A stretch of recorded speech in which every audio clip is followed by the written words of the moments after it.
दिनै रायलायलांनि जोङो दाख्लिनिफ्राय जोङो बयबो जों खोनाबोबाय आरो इसोरा गेदेर बोर होबाय आङो दिनै बेखौनो बुंनो लानो सानदों नोङो जुदि मोजां इसोरजों नांथाबनानै थायोबा नोंनि न'खराव इसोरनि दुआरैसो नोंहा बोर गोनां न'खर जालांगोन बे बाथ्राखौ आङो दिनै लादों जोङो माबा फरायनि एसे जेहोशुआनि 24 अध्यायाव आं फरायनि 15 पदनिफ्राय 14 पदनिफ्राय फरायलांनि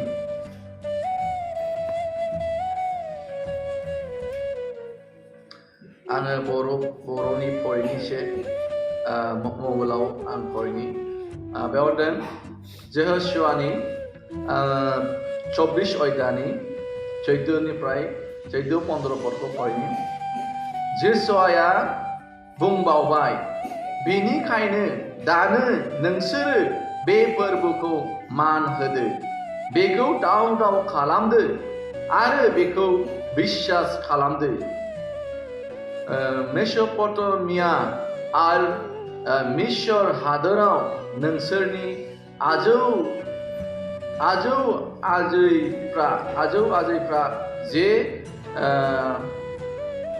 जे मोदाइफोरखौ खुलुमदोंमोन बेफोरनिफ्राय गोजान जानानै बे फोरबोखौल' खुलुमदो Praise the Lord नोंसोरहा बे फोरबोखौ दाव खालामनो गोसो गैयाब्ला नोंसोरो दा जे हादराव माने जे जायगायाव दङ जे गामियाव दङ जे गामियाव खामायनानै दं बे मेस'पटामिया आरो अमरारिनि मोदाइफोरखौ खुलुमनो गोसो दं नामा बेखौ नोंसोरो दिनैनो थिक खालामखादो मानोना आङो आरो आंनि न'खरा जेब्लायबो फोरबोखौनो खुलुमगोन बा दाव खालामगोन Praise the Lord फरायनायाव एसे माबा जादों बेवहाय जोङो मोननो हादों जेहोशुनि आमोलाव इजराइलफोरनि न'खरफ्रा बेबायदि अबस्थायाव जादोंमोन जेब्ला जेहोशुआ मसेया जेब्ला थैदों मसे थैखांनायनि उनाव मानोना मसेजों लोगोसे इसोरा जेहोशुआखौबो सायख'दोंमोन मसेखौ सहाय खालामनो थाखाय मसे आरो हारुनखौ सहाय खालामनो थाखाय जेहोशुआखौ इसोरा सायख'दों जेब्ला मसे आरो हारुन मोनहा दिनै बिसोरनि मावनांगौ फारिया जोब्बाय आरो इसोरजों लांजाबाय मसेया इसोरजों लांजादों आरो बे समाव इजराइलफोरखौ दैदेननांगौआ दायथ'आ जेहोशुआनाव फैदों जेहोशुआनाव जेब्ला फैदों अब्ला गासैबो मानसिफ्रा मा खालामदों मसे गैला होननानै मानसिफ्रा गोसो बायदि इजराइलफ्रा मुर्ति खुलुमदों मुर्ति बानायनानै मुर्ति खुलुमदों जोङो एसे माबाखौ फरायबावनि अब्ला साबसिन जाबावगोन जोङो रायलायनो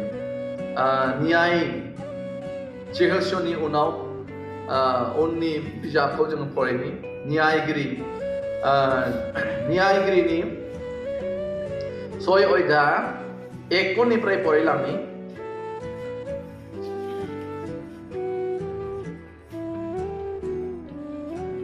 बर'निनो फरायनोसै नामा एसे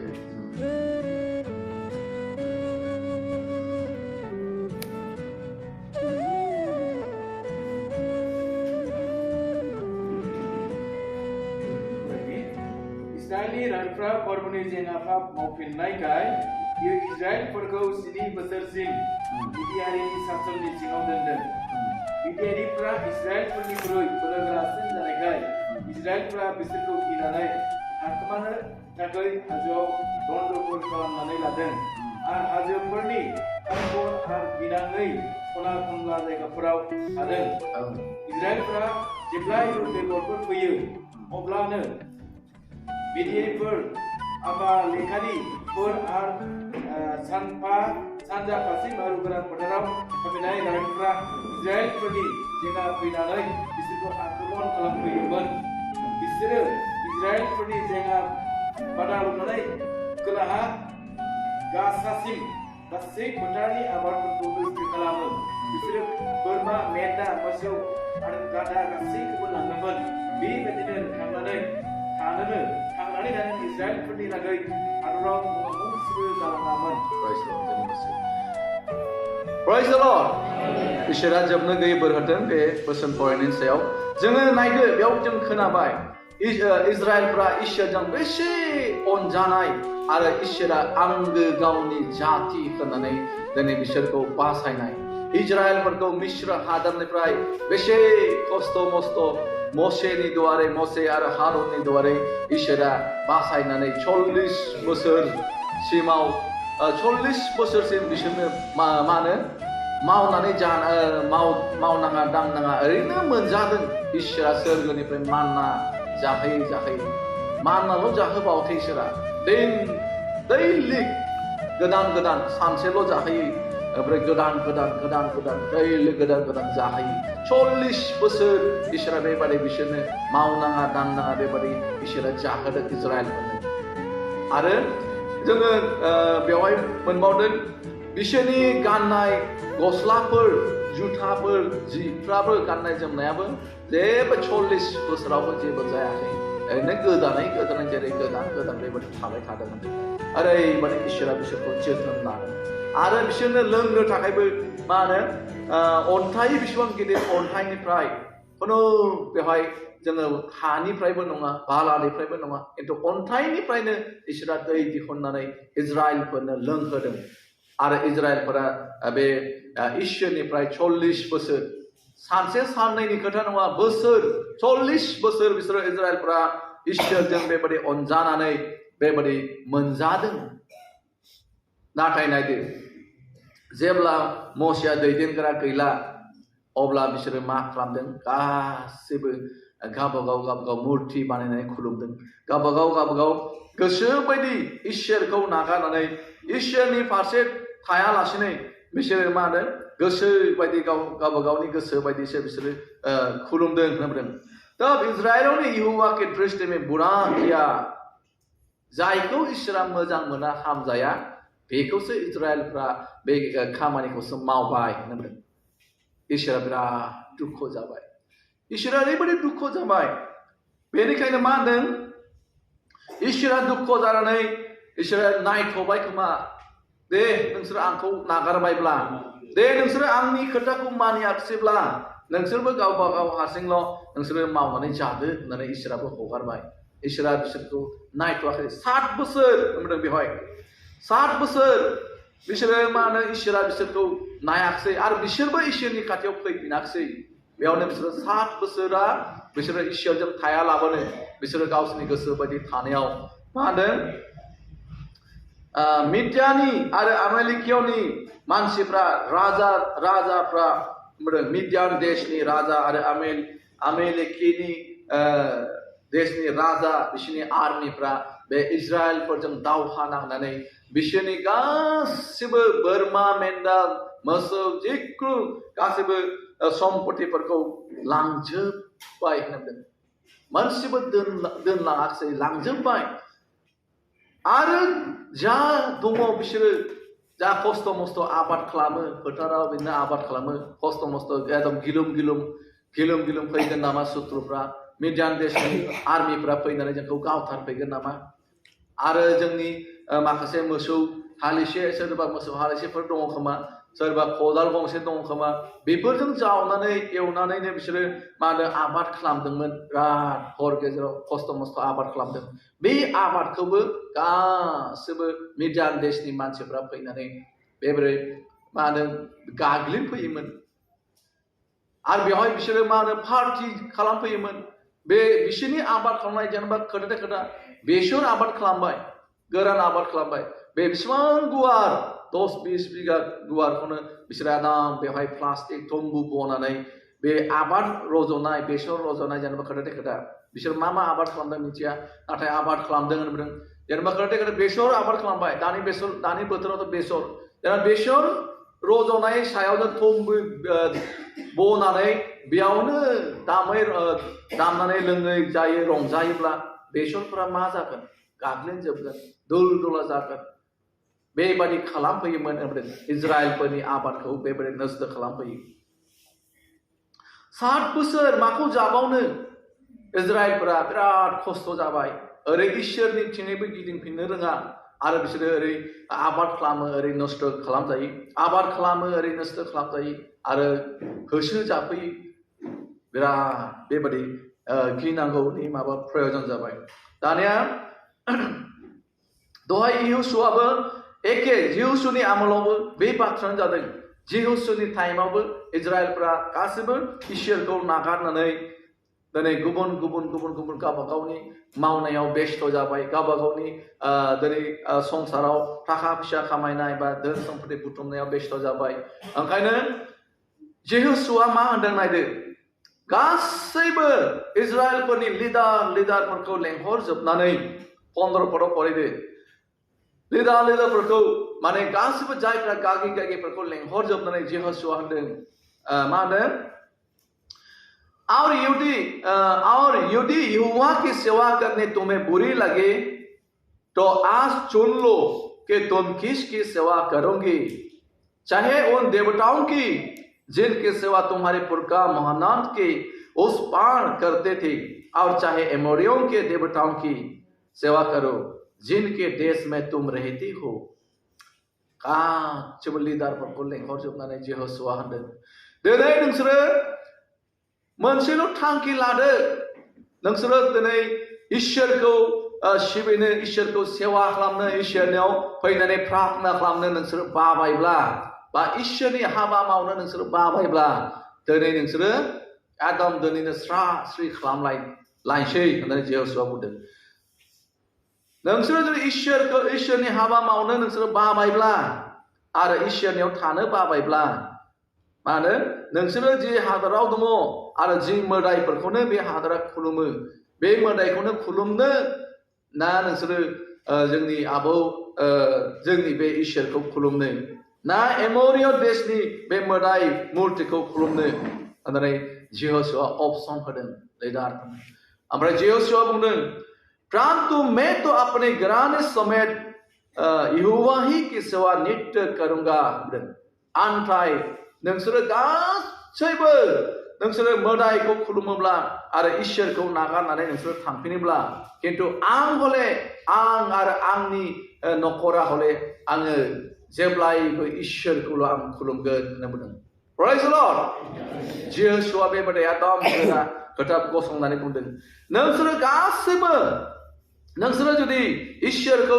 खुलुमनो बा इसोरनि हाबा मावनो नोंसोरो बाबायब्ला आंगायबायब्ला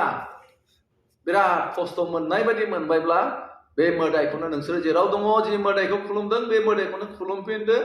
किन्तु आं आरो आंनि नखरा हले बे इसोरखौल' जोङो जेब्लायबो खुलुमबाय थागोन होननानै यहोशुआ जेब्ला बेबादि गोरा खोथा बुंनानै जेब्ला फैफिनदों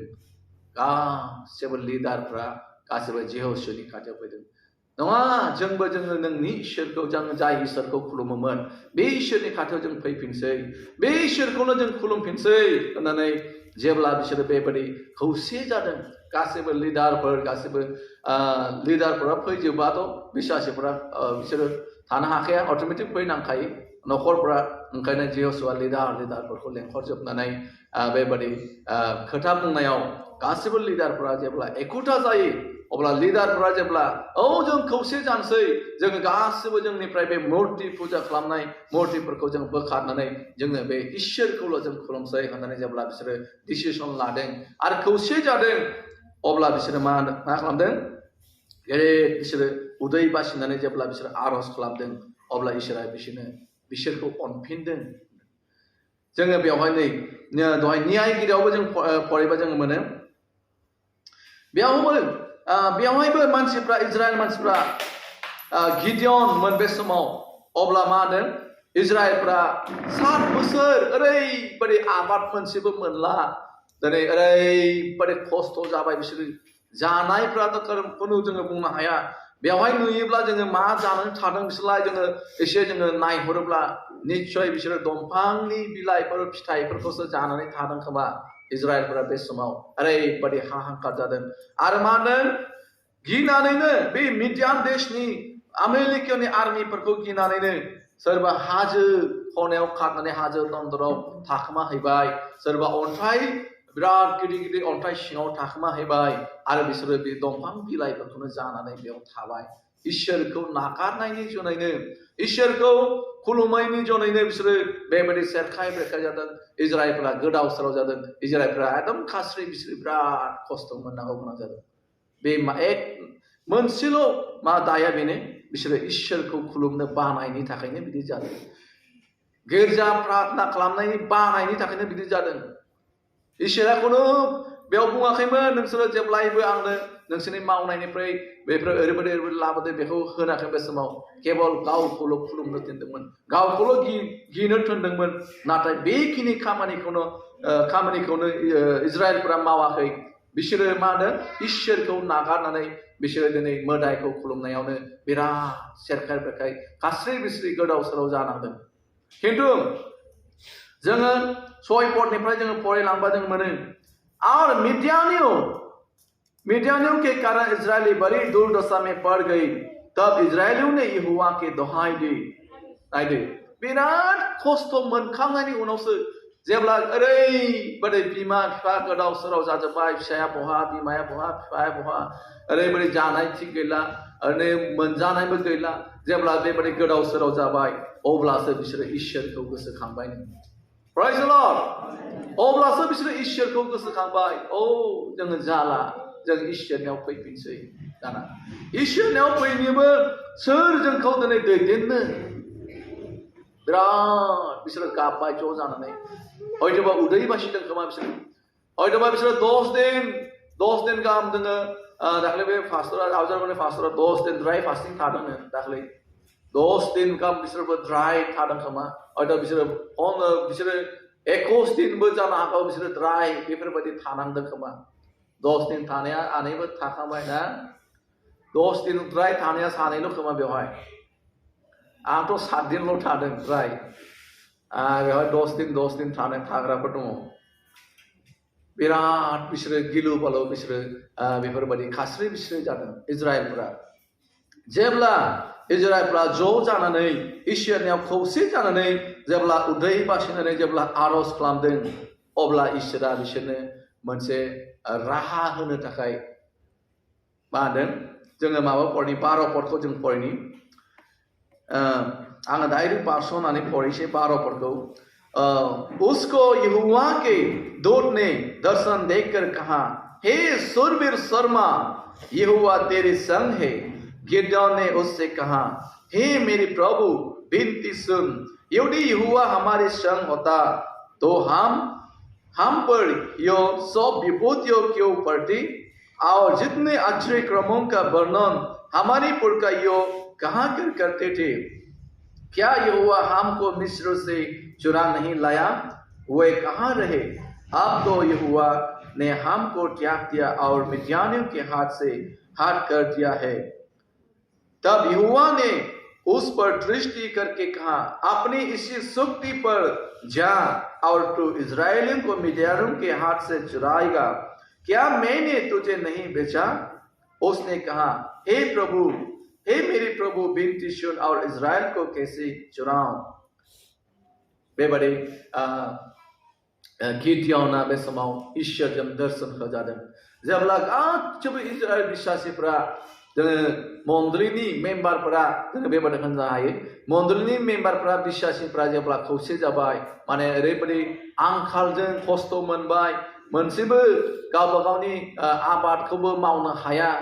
जेब्ला आबाद माइ गायो बा आबाद खालामो बेखौबो गाग्लिफैयो बेफोरबायदि अबस्थायाव माखौ जाहोबावनो फिसाफोरनो आरो गावबो खुद माखौ जाबावनो माखौ गाननो बिराद 7 बोसोर एखे रानिं बिसोरो खस्थ' मोननायावसो उनाव 7 बोसोरनि उनाव जेब्ला बिसोरो ज' जानानै जोङो इसोरनि खाथियाव जों फैफिनसै इसोरनाव जों आर'ज खालामफिनसै होननानै जेब्ला बिसोरो बुङो अब्ला इसोरा होनदों नोंसोरनि गेजेरावनो सासे बिहिर दङ नोंसोरखौ बासायनो हानाय होननानै इसोरा गिदियनखौ दर्शन होदों हे गिदियन सुरवीर शर्मा माने इजराइलफोरखौ बासायनो हाग्रा सासे बिहिर जोहोलाव नोङो मानो थाखुमाबाय थाखो नोङो ओंखारदो मानोना नोंनाव इसोरनि जे बोलोआ दङ आशीर्बाद दङ बे बोलोखौ लानानै नोंनि जातिफोरखौ नोङो बासायहैदो होननानै जेब्ला इसोरा गिदियनखौ थिनदों